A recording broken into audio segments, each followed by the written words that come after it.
I've audited over 150 senior living websites in the last year. Most of them look fine, and some of them look really good, but almost none of them are actually built to get the family to pick up the phone. The patterns I've seen are not random.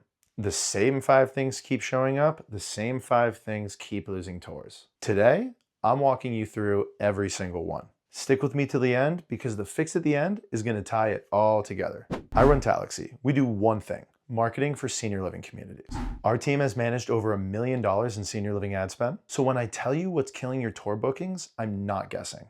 I'm telling you what I've seen in real numbers across real communities in real markets. Pattern number 1. The most common thing I see on probably 80% of the senior living websites I audit, there is no video at all. No tour video, no staff introduction, no resident testimonial, nothing. That's not a small problem. When a family is deciding where to put their parent, they're not buying a service. They're buying trust. They're buying a feeling that this is the place that my mom or dad is going to be cared for, safe, and treated like a human being. A photo alone almost can never do that. A long paragraph definitely can't do that. The only thing that can do that is video. Real people, real voices, real moments inside your community. Without video, you're asking families to make one of the biggest decisions of their entire life based on stock photos and a list of a few amenities. That's not how this works. Pattern number 2, and this one ties directly into the first: no team photos. When I audit these sites, I see beautiful exterior shots. I see model rooms, I see dining areas that look like cruise ships, but I never see the people who actually run the place. Here's the problem. The family is not moving in with the building. They're moving in with the people that are going to take care of them. The executive director, the nurses, the activities director, the dining staff. A family wants to know who's going to be calling them when something happens. Who's at the front desk on that first day? Who is going to know their parent by name? If your website doesn't show those faces, you are hiding the most valuable asset that you have: the actual humans that make your community feel like home. Pattern number 3 is a tricky one. Most operators try to do the right thing, but end up doing the exact wrong thing: pricing. 2 versions of the same mistake. Version 1. The operator just slaps a number on the website, starting at $4,500 per month. They think this pre-qualifies leads and filters out people who can't afford it. In practice, here's what actually happens. The family sees the number, opens a new tab, comparison shops, and finds a community that isn't showing pricing. Then they call that one instead. You just lost a qualified lead because you scared them off before they could even talk to you. Version 2. The operator hides everything. No private pay, no long-term care insurance, no Medicaid mention, nothing.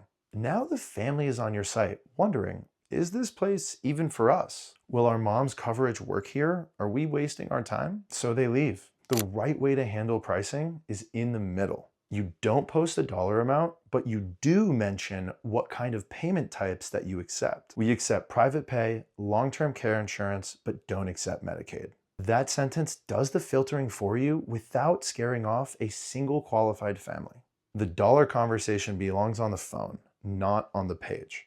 Now, if you've got hundreds of reviews, hundreds of testimonials, a bunch of video, and a serious brand presence, then yes, you can show your pricing on the page. So places like Brookdale, they can afford to do that. But 99% of communities are not there yet.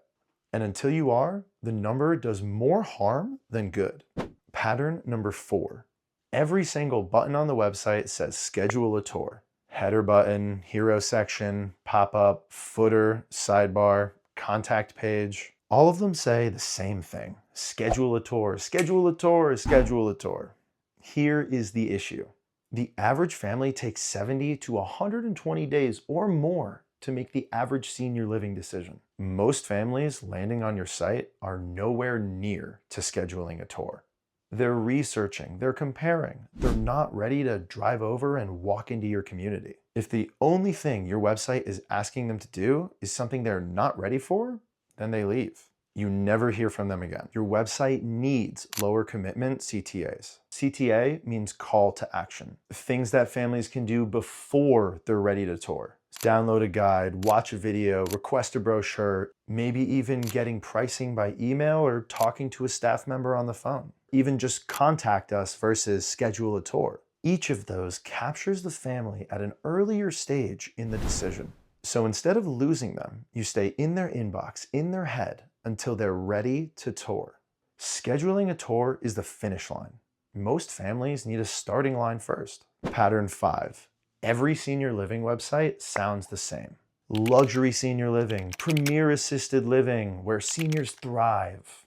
It's all the same. You could swap the logo on 100 of these sites and not be able to tell which from which. The way you talk on your website matters way more than operators realize. The words a family reads in the first 10 seconds lets them know if this is the community or one of the other 20 communities they're going to stack on a list when they're researching tonight. Here's the basic principle. Speak to the family in language that they actually use, about the fears that they actually have, not industry jargon, not feel-good marketing copy. You also need to consider who you're talking to, whether it's the family member, the senior, and different offers require different angles. That's the difference between a website that just gets read and one that stands out and gets a phone call. A few quick things that I won't spend too much time on, but it's worth mentioning. Slow load times. If your website takes more than 3 seconds to load, then statistically speaking, it's likely that the lead just left. People are not that patient. This is very important. Mobile usability. Most people are searching on their phones, not their desktop. So if it doesn't look good on mobile, it doesn't look good to most of the people looking at it. And finally, phone number visibility. This one feels obvious, but it is incredibly important. Make the next step or finding their way to the next step super easy. Individually, none of these will change a website's entire situation, but together they form something that allows for someone to reach out easily. Without it, a family may never even see your content in the first place. Now, I want to tie this all together. All of these patterns are a symptom of the same problem. Most senior living websites are built for the operator, not the family. Built to look impressive at a board meeting, built to check all the boxes on an agency's deliverables list, built to look like every other senior living website out there. This is why I built the Family Magnet model. It's designed around the 3 stages that every single family goes through when deciding on a senior living community. 1, be found. When a family is searching assisted living near me, you need to show up. Google, Maps, social, all of it. 2, feel right. When they click on your site, everything needs to signal that this is the place. The videos, the team photos, the pricing language, the CTAs, the copy. All built for a family making a decision, not for an operator running the community. 3, stay close. Most families don't convert on the first visit. The decision takes 70 to 120 days or more. So your community needs to stay present while they're deciding, and your team needs to be ready when they reach out. The 5 patterns I showed you today all fit inside feel right. Fix those 5 things and you're fixing the part of the system where most communities lose tours. If your community website is doing 1 or more of these 5 things, that's exactly where I would start. And if you want to go deeper on getting found in the first place, I made a whole video on Google Business Profiles that I'll link in the description for you. Subscribe so you don't miss the next one.